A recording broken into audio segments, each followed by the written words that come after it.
Hey everyone, how's it going? Good, great. It's after lunch, huh? It's after lunch, best time. Cool, so we're gonna do something fun today. It's gonna be a little engaging. We are gonna basically do a Q&A. We're gonna have a couple conversations, almost like a live podcast. We'll nerd out on marketing.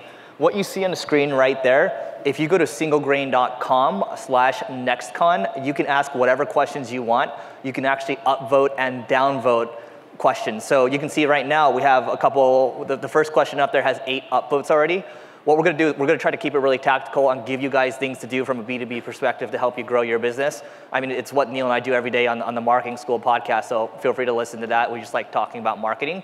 And hopefully you get at least one thing to take away from this, and you are good to go. So Neil, do you wanna read the first question? Sure. How can B2B companies be successful on Facebook selling products that may not be very exciting? How do we compete for relevancy and engagement with puppy videos and cute kids? You want to take it first? I'll let you go first and then I'll Sure, I'll go first. So we actually, we work with a lot of B2B companies from a paid advertising perspective, and it's actually easier than most people think. I mean, there's companies in VoIP, for example. There are companies in billing, for example. And what you do on Facebook is simple. You drive people perhaps to a piece of content first using paid traffic. You're driving people on clicks, right? And then you're able to retarget those people to an offer, whether you're retargeting them to an ebook, for example, right? They're exchanging their email in there. So you're collecting the lead and you're able to nurture that lead. Or you can drive them to a webinar, for example. There's a lot of different ways to skin a cat here, and you just got to know what your numbers are and kind of what you're aiming for. It works really well. Facebook, B2B, LinkedIn, whatever it is, you don't have to have a cat video because those don't convert that well. All right, so I have a question for all of you guys here. How many of you guys go on Facebook to look at pictures of cute kids or dogs or cats? Raise your hand. Few of you. It's okay. There's nothing wrong with it. But majority didn't raise their hand. And here's the thing. When you're doing ads on Facebook, you can target your ideal audience. For example, you guys here all have customers already, correct? Right. Did you know you can take your email list of your customers, upload them to Facebook, and they'll find you similar customers to show your ads to? Not everyone wants to go find cute pictures of kids and dogs. There's nothing wrong with it, but I myself, when I go on Facebook, I'm more interested in learning and seeing who's more similar to me. And then from there, paying attention to what they're doing. Sometimes I click on their ads. I may even sign up for their content or buy their products. But on Facebook, that's called lookalike audiences, in which you can take your customer base, upload it to Facebook, and they'll go find other similar people that match, let's say, that are very similar to like a 99% percentile. So then that way when you show them ads, there's a very high probability that they'll convert. And I don't recommend that you share, let's say, your product or service right away for them to buy. You should share something that's educational on how your product or service can help them grow or make their lives or their sales reps' lives easier, their HR solutions better, whatever it may be. And then from there, sell them on your products or service or collect a lead. But it works extremely well. I have to compete with cute puppy videos and cute kids. I sell a boring marketing solution that helps business owners learn marketing, right? And has their staff learn marketing and implement the solutions to their businesses. Just from Facebook advertising, we can generate upwards of $550,000 to $600,000 a month in revenue. It's not too bad. And for every dollar we spend on Facebook ads, we're making a substantial ROI. Our ROI is not like 20 or 50 or 60%. It's a lot higher. It's in the triple-digit percentiles. Yeah, and when you think about Facebook, a lot of people are like, oh, it's B2C, but the reality is all of you sitting here, you're there to look at your friends and your family, and you have certain interests, and Facebook's good at targeting you. So it's about where the attention is at the end of the day, and we don't know if Facebook's going to be there in 10 years or so, but they're doing a damn good job of it. So next question, what's in the future of marketing? And Neil, you want to go first? Sure. So with the future of marketing, everything is becoming personalized and automated. Marketing, as most people see it, is online. Yes, there's offline advertising like TV, print, etc. But it's starting to merge together. TV is the old way of advertising, and you can see that by market cap. Anyone know what the largest advertising company is? Google. $600+ billion. 80+%, I think it's 83% of their income comes from ads. You know what the number 2 advertising company is in the world? That's owned by Google. I'm combining them. Number 2 would be Facebook. But close. Good job. So if you think about that, these online digital companies are huge. Now what's going to happen next? Let's say you have a fridge in your house and you're running low on milk. What's going to happen is your fridge is going to tell you, hey, John, you're running out of milk. I noticed that you normally buy, I'm making it up, I haven't been to a grocery store in like 10 years, but you normally buy Altadena milk. But we actually have this other brand that tastes very similar and is half the cost. Let us know if you want us to order it for you, and it'll arrive before your Altadena milk is finished, right? The fridge can start detecting all of these kind of things and be sophisticated. You're already halfway there. Alexa, please order me a pizza. And then Alexa responds back. Would you like it from Papa John's, which you normally get it? Would you like it with pepperoni and whatever? Yes, I would, Alexa. All right, sounds good. It'll be here in 30 minutes. It's charged to your credit card with the last digits of 1000, right? Like, it's all becoming automated, and you're going to start seeing these devices like Alexa, Siri, all integrated and pitching you on products and services. Great. So I'm excited about a couple of things, and I think you hear all the buzzwords all the time. But in the blockchain space, people talk about cryptocurrencies. Oh, Bitcoin's at 6,000 plus or whatever it is exactly. I'm not really excited about that. I'm excited about the underlying technology behind the blockchain. So the ability to, we're sitting here right now, you are all paying for internet at home right now. The excess capacity that you have can be sold to people around you, right? So just imagine all the excess capacity you have maybe around publishers or whatever it is exactly that your business kind of revolves around. You're able to monetize that in a big way because the blockchain enables that kind of technology. So that's the first thing. The second thing is if you look at machine learning, which is a component of artificial intelligence, well, if you go to a site called Automated Insights, you can basically, the Associated Press or even sports sites, they're basically pulling a bunch of stats and reorganizing them into basically very readable text. So they're creating content at scale, right? So to make this even simpler, I mean, if we all think about using a calculator, for example, when we use a calculator, the calculator is smarter than us, right? When you have a machine do something for you and it's focused on doing that, it's going to be able to do things a lot faster. So a lot of things that we're doing right now, we don't have to worry about them anymore. These smaller tasks, kind of writing quick articles, we can have the machines do it while we can focus on bigger things. And then when we're able to work on the bigger things, we're able to grow our businesses faster and we're able to make a bigger impact on the world. So those are just a couple of things right there. And I think if you really study the blockchain, I think everyone here would be really excited about it, and not from an investing standpoint. Yep. Great. What is your favorite traffic source for B2B? I'll start. So this might be Neil's answer as well. I really like, I guess I really like Google. When it comes to the content that we put out, whether we're doing a podcast, it gets repurposed into text that appears on, basically is crawlable by Google. Everything we do, I mean, Neil's cranking out a ton of blog content all the time. I'm doing a lot of blog content too. Everything revolves around content marketing, and it kind of starts with Google as the base, and then that leads to being able to retarget people on Facebook, make those lookalike audiences, make those custom audiences, and then start to take people down a journey instead of saying, hey, come buy my stuff right now. It's building a relationship with people, and I think a lot of people in here, your B2B, your sales cycles are probably longer, so it's in your best interest to build out that complete funnel and take people down a journey, because some people aren't ready to buy immediately. Yeah, there's only 3 main B2B traffic sources that drive volume. You want to use Google if you're going after certain keywords. Example, voice over IP phone services, right? That would be an example of using Google for that. And if there's volume in whatever industry you're in, then Google's a great place to start. The next thing you want to do with Facebook is upload your customer base to Facebook. They'll go find everyone who's similar and show ads to them. The third channel you want to try out is LinkedIn. So assuming you're selling high-ticket items, if there's a specific decision maker that you're going after, you can target them specifically.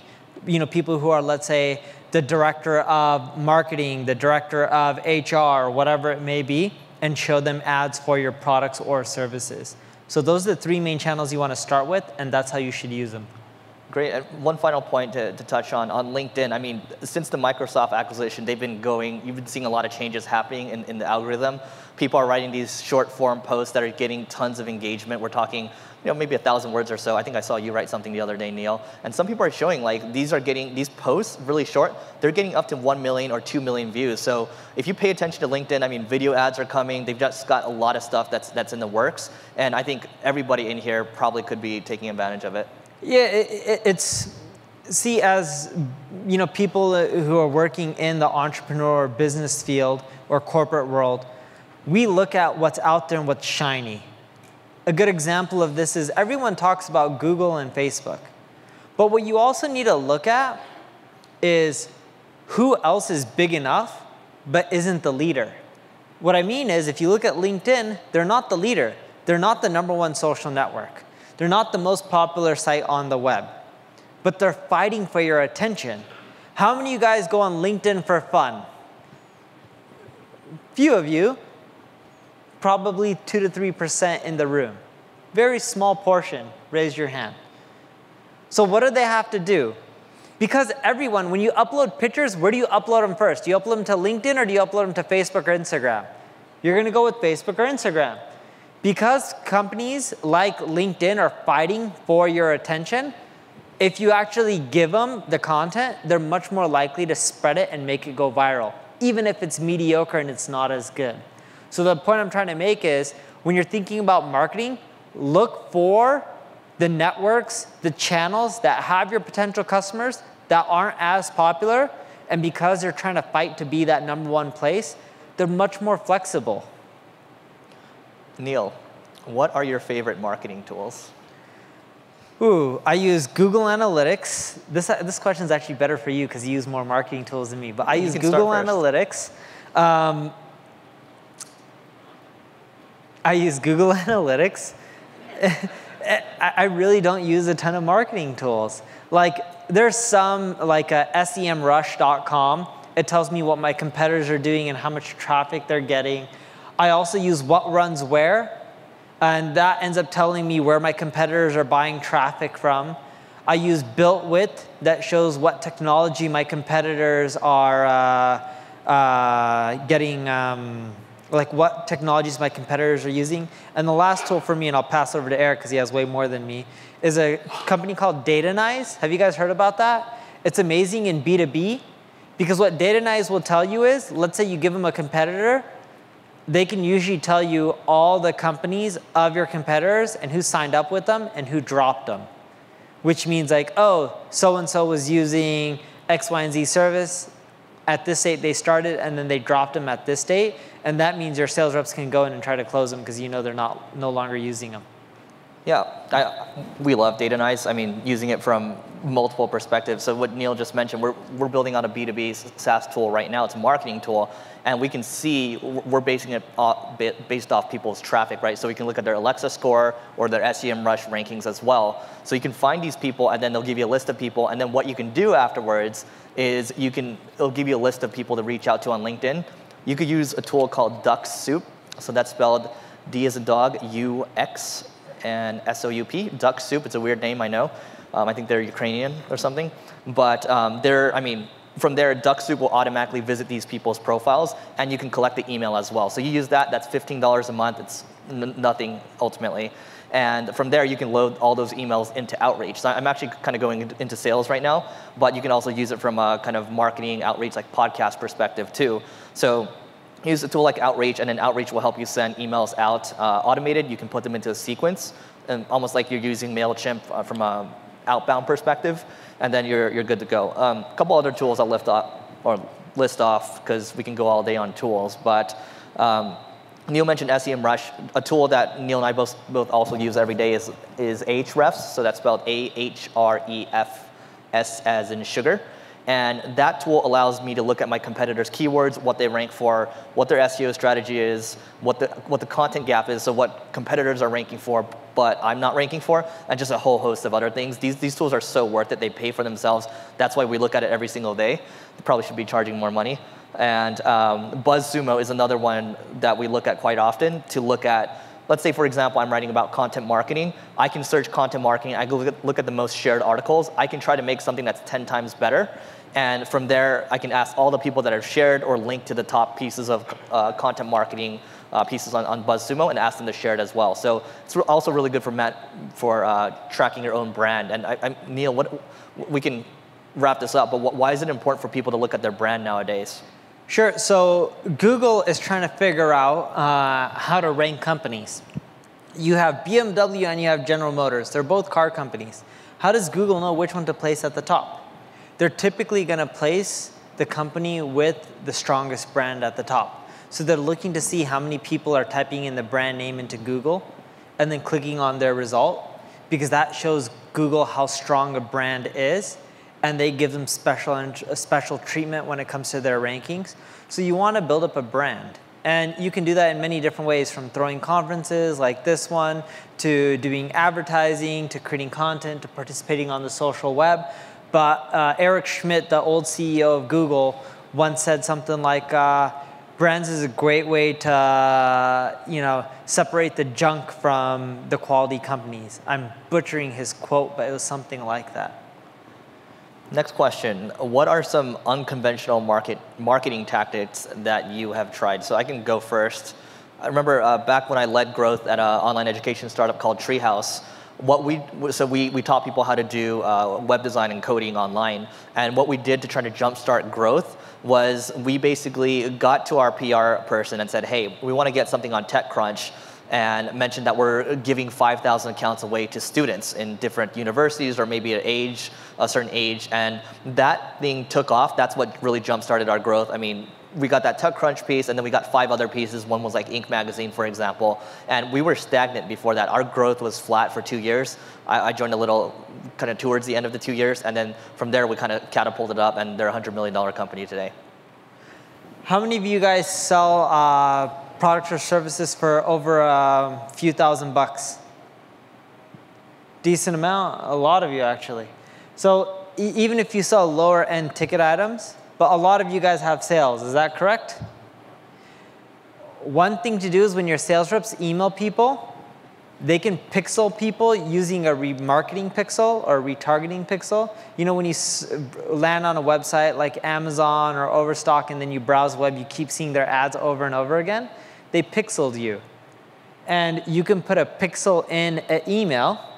So then that way when you email people who are your potential customers, they'll then start seeing your ads everywhere. Even if they never landed on your website and you're just sending a cold sales email, right? Then everyone's gonna be like, oh my God, these guys are so big, we're seeing them everywhere. You know, we should check these guys out. And this is amazing, because if I pixel any of you and I show you ads all over the web for the whole month, my cost is like maybe $1. I kid you not, it's really that cheap to show banners all over the web for one person. It's not that hard to make a return from it. And eventually those people, like you've heard of the rule of 7, you see something 7 times, you're much more likely to buy. Well, you can do the rule of 100. Someone will see your banner ads 100 times, and there's a good chance that they'll come back to you and buy. I think you touched on a really important point, which is why we even spend the money that we're spending a year on content, right? We have blogs, yeah. We have our podcasts, we do these events, we host live events as well. We hosted a couple weeks ago in LA, but my friend John Hall, he wrote a book called Top of Mind. And I think even in B2B, like when you're appearing all the time, people might not be ready to buy from you, but you're just constantly showing up all the time. You're constantly delivering value. You're building that relationship. And eventually, rule of 7 or whatever it is, they are going to think of you first because you provided so much value. You can call it content marketing, you can call it branding, whatever. We just know that, I mean, we've been doing it for so long that it just provides massive value. And I mean, you're able to kind of see it because you have people come up to you all the time saying, I see your stuff everywhere. I'm sure Neil gets that all the time. And that leads to so many other opportunities like this, or could be speaking in Europe for whatever it is, and other business or partnership opportunities too. Yep. Yep. So what is content marketing, Neil, and how do you do it? Sure. Content marketing is the art, especially in the B2B world. It's more of like the art of educating people and helping them out online. Oh, sorry. What is content promotion? Content promotion, okay.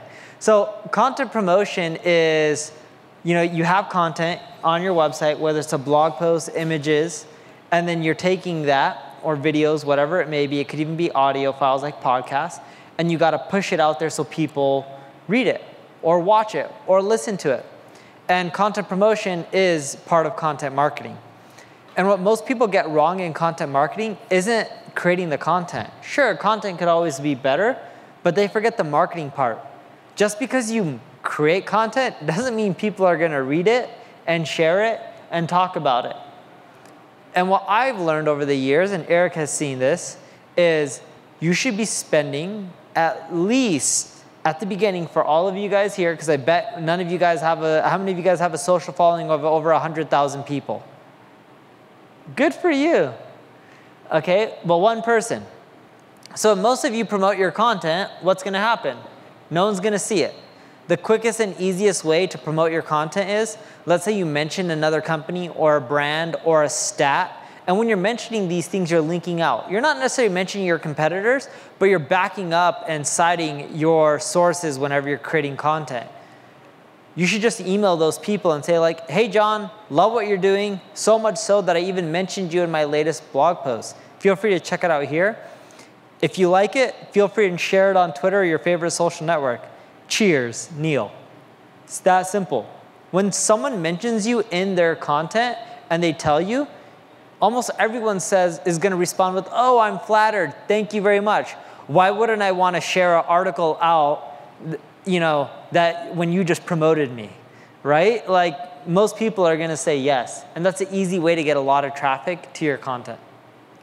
Yeah, so around content promotion, I think something that's doable for people, assuming that you're constantly producing quality, is you can even spend $1 a day on Facebook or $10 a day, whatever it is, and target the people that you're aiming for, right? Whether it's through LinkedIn or Facebook, whatever, your clicks are going to be a lot cheaper through Facebook, and you can just see what the results are, right? What you can do as a framework, and I know a lot of you are taking notes right now. I think my main thing is just star kind of what is the biggest impact thing, and just make sure you do that, because we're giving you a laundry list of things to do, so I just want to make sure you take action.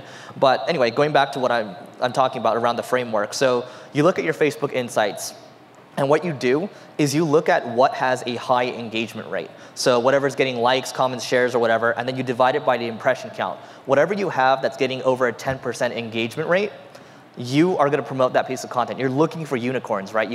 There's a lot of posts online written about this, but you look for the unicorns out there. Once you find something that's working really well, you might spend $50 or $500 on it, even more money on it, and then you might say, okay, how do I maximize the mileage on this piece of content? You don't just buy a car and drive it for a week, right? You're going to take it all the way. So what you're going to do here is you're going to repurpose that piece of content. You're going to make a blog post into a podcast, into a webinar, into a social post, into an ebook. Like, there's so many things that you can do with it. A lot of people spend thousands of dollars on a piece of content and just let it sit there and die. So you just got to make sure that, yeah, repurposing is a form of promotion. And if you want to make it easy, start to think about how you can spend $1 a day or $10 a day on Facebook. What is the next question? People are better at spotting ads, and they're more likely inclined to block them out. Where's display advertising headed, and how can you be successful in today's market? Go for it. By the way, the confidence monitors here aren't inspiring much confidence because they keep turning on and off. Only one. Yeah. The rest are good. Yeah, so I think, yeah, ad blocking is on the rise right now. And the key here is, I think Neil and I have been trying to hammer this home because we do so much content marketing, is how do you actually continue to add value to people? Yes, ad blocker is going to continue to rise. I've personally, I think when I was 12 years old, I started using ad blocker. So how do you make an experience that actually is pleasant versus like throwing up a pop-up that bothers them, right? So, you might have a pop-up that is a content upgrade. So if I'm reading a post on content marketing, for example, give me something that's related to content marketing, give me a checklist, give me a template that I can use. That's not going to be that intrusive, and I'll gladly give you my email because I'm interested in that. Your conversion rate is going to also be a lot higher if you're trying to collect emails. We're talking anywhere from 5 to 20%. and you just go off of that, right? Focus on adding value first, and don't worry about the ad blockers. That's for the people that are annoying. There's always attention. There's always ways to get around it, and yeah. So I have two pieces of feedback for you. The first is your ads, especially if you're doing display advertising, you ideally want to rotate them up once a week. I know that's kind of hard for a lot of businesses. You can go to Fiverr.com, Fiverr.com, and you can pay someone a few bucks, like $5, and they'll create like 10, 20, 50 banner ads for you. It's really cheap.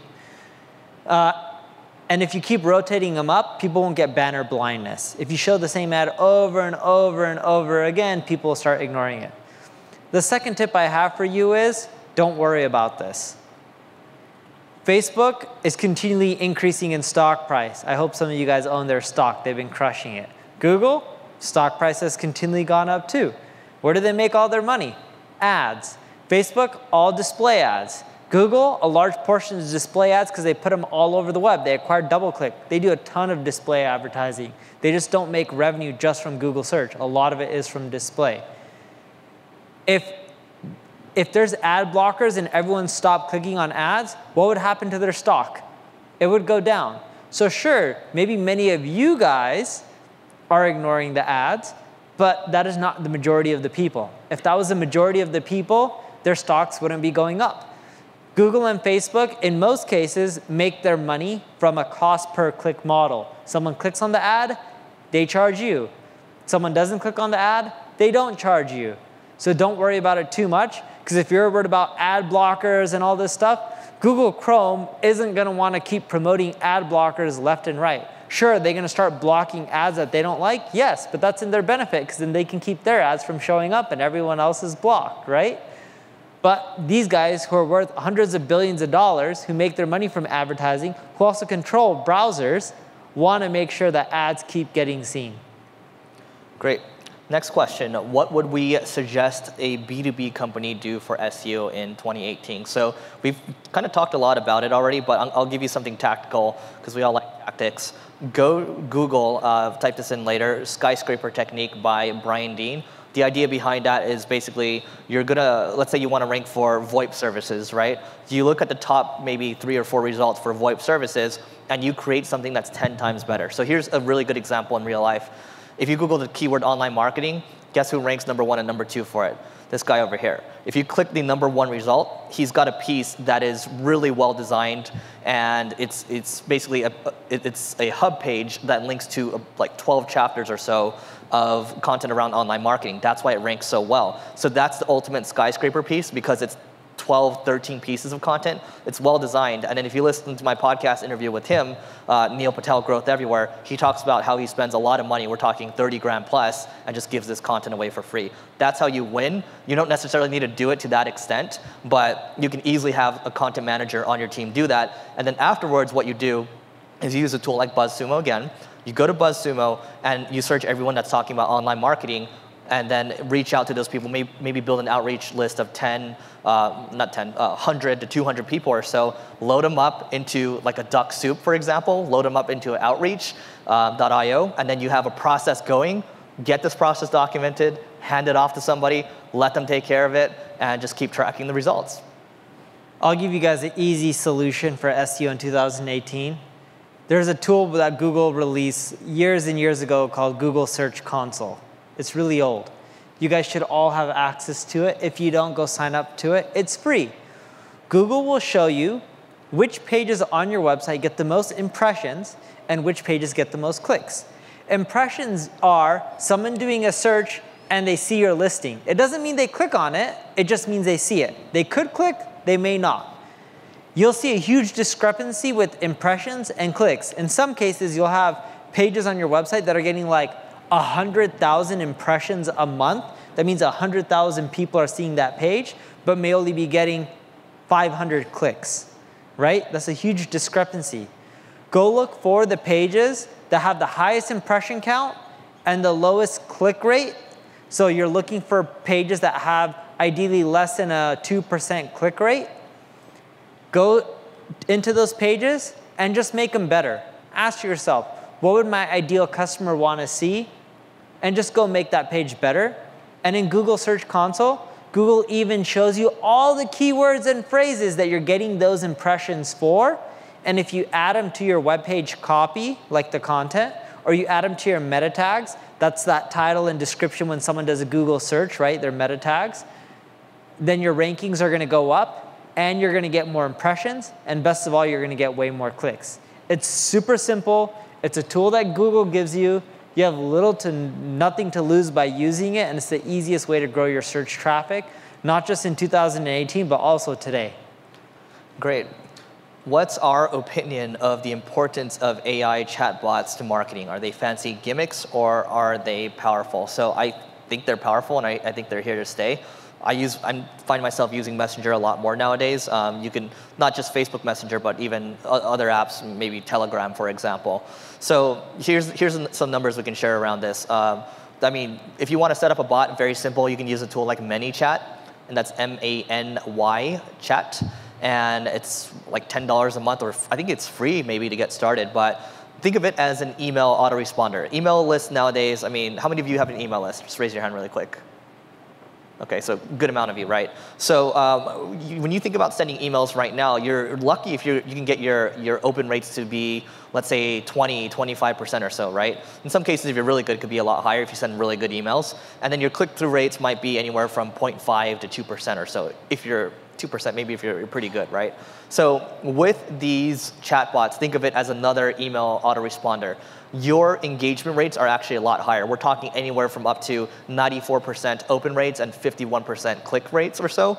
And that's the power of it. You're basically, people aren't used to getting marketed all the time using a messenger bot. And if you can deliver a good experience around it, again, you're taking people down a journey, you're creating an autoresponder for that, and you're constantly broadcasting value to them, then people are going to like you for that, and it's going to be powerful for you. I mean, at the end of the day, if you're going to spam people, they're going to hate you, and then it's a gimmick, right?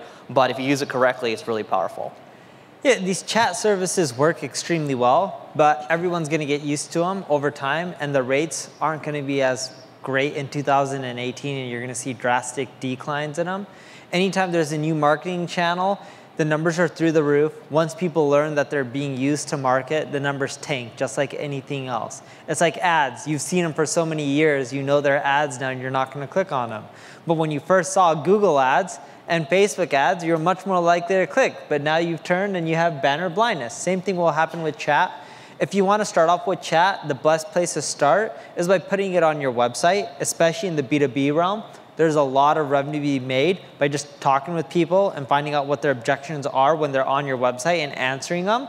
And you'll see you'll get more sales. It really is that simple. There's two options for you that are pretty good. One is called Drift, D-R-I-F-T. The other one is called Intercom. So check out either one, and you can pop them on your website, and you can start your own little chat, and it should help increase your conversions and your sales.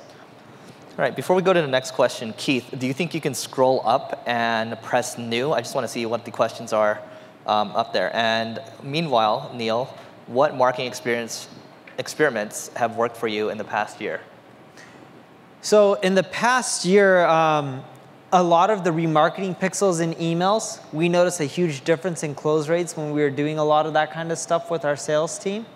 It is work. It works better for high ticket items versus low ticket items. It's what I mentioned earlier with the remarketing.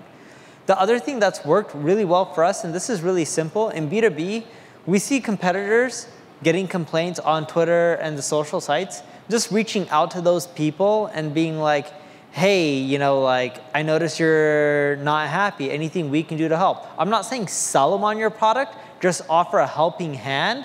And what that causes, people are being like, oh, wow, you're really helpful. Are you with them? No, I'm not. I'm actually a competing product. You don't have to try us out. I'm just here to help you because I want everyone to be happy. And you'll notice that you'll start getting a lot of people to switch over to your solution. I know a lot of these tactics are basic, but it's the basic stuff that we're not doing. Like, how many of you guys are actually going out there and seeing who talks poorly about your competitors on the social media sites every single month? No one, right? Maybe one or two of you if you don't want to raise your hands, but no one really does this basic stuff. Another experiment that we did that's worked out very well, and we'll do this in 2018, is webinars. there's a software called Webinar Jam. All right, and we would go do LinkedIn and Facebook advertising, go find our ideal customers, send them to the webinar, they would register, and in our webinar, it would be an hour-long max. The first 30, 40 minutes we educate, we help them out, and the last 15 minutes we sell them on our products and services, and they can, in the webinar software through Webinar Jam, they can click the buy button and buy your product and service right then and there on checkout, or they can convert it into a lead if you have a sales floor and they need to talk to someone. But it works extremely well, and the reason we love Webinar Jam is it can make your webinars recorded, and the same one keeps playing over and over again. So they create like a semi-live experience, so that way you don't have to keep paying someone to keep doing webinars all the time, and you can keep reusing the same one over and over again. Yeah, so a mistake I see a lot of B2B companies do is like, oh yeah, you know, we do webinars, but what you see is they actually end up driving Facebook or LinkedIn traffic to a page where they can just watch the video. What Neil's talking about with Webinar Jam or EverWebinar, whatever you want to use exactly, you drive them to a landing page where they actually have to sign up. They're going through the experience of actually signing up for a webinar, and that becomes different where it's like, hey, the webinar is starting in 15 minutes. There's some scarcity built in, right? Hey, like you're going to miss the webinar. So he's not saying it's live. He's not scamming them or anything like that. But that whole experience is going to increase conversion rates, and that's why Neil's successful with it. So I think it's important for a lot of people to say, to think about it. If you've done webinars in the past, you're not really doing webinars at a high kind of hit value if you're just kind of sending them to a landing page to watch the video. It just doesn't work that way, because I feel like I can go back to that video whenever, right? Yeah, with webinars, it's more so about getting a personal experience. And funny enough, if you have volume and you're spending a lot on ads, what we do, even though the webinar is recorded, we have real people in there manning the chat room. So when people are asking questions in the webinar, in live time, they're actually getting real human responses. So that's helping them, and it actually causes more conversions. But webinars is one of the best ways to sell in B2B. It's changed my life. Every company in here, I don't care what you're selling, you can do over $1 million a year just selling on webinars. I kid you not, it's like fishing with dynamite. It's true. I mean, we've had one of our copywriters. Basically, we pushed a webinar a couple weeks ago, and we actually got 2 or 3 really qualified sales leads from our email list, and that actually kind of piggybacks. I'm going to piggyback on that. So I'm going to kill 2 birds with 1 stone and answer the experiments question, and I'm going to answer the question around putting through people through a typical B2B lead nurturing campaign. So here's what happens. If you go to singlegrain.com, let's say you hit our blog, you opt into our email list. What happens is once you opt in, you will be enriched by Clearbit. We use Clearbit to enrich leads, and we basically find out what technologies you're using on your website, how much your revenues are, how many employees you have, how much money you've raised, and then we also, if you're using certain technologies, we might block you out. We might say, hey, let's not enrich this one. Then from there, everybody that's enriched, let's say we work with typically SaaS companies, right, or e-commerce or education companies, they'll get put into an email list on Drip. We use Drip, that's our email service provider. It's our marketing automation tool. And from there, they're put into a 5 email sequence saying, hey, like I noticed, we noticed you're using HubSpot on your site. Well, that means you really like marketing. So it is kind of customized to them, right? And then from there, it'll kind of talk about, hey, like what we do they want to talk about it? And then from there afterwards, we're going to continue to provide value to them. If they don't respond, then they're going to be put into a general nurture sequence. And sometimes our sales cycle, there's people that have been on our list, we're talking 2 years or so, and they come around eventually, and they are some of our clients that have stayed for the longest time because we've nurtured them for so long, we've built that relationship with them. And the other thing is we're constantly retargeting these people too, whether it's through Facebook, whether it's through LinkedIn retargeting as well, whatever it is, we're just trying to be top of mind. Once you come into our world, whether it's listening to marketing school or growth everywhere, whatever it is exactly, we know that we're going to build some goodwill, and whether it's you telling your friends about it, or becoming a client, or becoming a customer of software tools, whatever it is exactly, it's just good. It's goodwill all around. Yeah, one quick question for you guys. How many of you guys have form fields on your website, and that's how you collect a lot of leads? All right, decent amount of you. And with your form fields, how many of you guys pre-populate everyone's information for them? Very few, I'm guessing, if not no one. I know some of these things are really basic, and I could tell you really advanced, crazy stuff to do, but they're harder. I'd rather tell you guys easy shit to do that just get you results. Does that sound good? Okay, so go check out something called LinkedIn. I believe it's called Infeel. INFILL. It's where you put a LinkedIn button on your form field, someone clicks a button, and it pre-populates everything for the person. Name, email address, phone number, company name, company size, employees, job title, everything. Simple way to boost your conversions when you're collecting leads, so then that way people don't have to fill out shit. Who wants to fill out forms? I don't. Or you can use Clearbit, where they fill out their email, as Eric was mentioning, and it has the rest of their information, and you can pre-populate the rest of their info, so that way you don't have to keep bugging people for the same stuff over and over again. But check that out, it's super simple in B2B. Just put in these LinkedIn infill buttons, INFILL, and I believe I'm getting the name correct. I could be wrong, but LinkedIn has a LinkedIn autocomplete or whatever it is. If you Google it, you'll see it. And just add that to your forms. It'll make it where you get way more leads. Great. So final question before we hop out of here.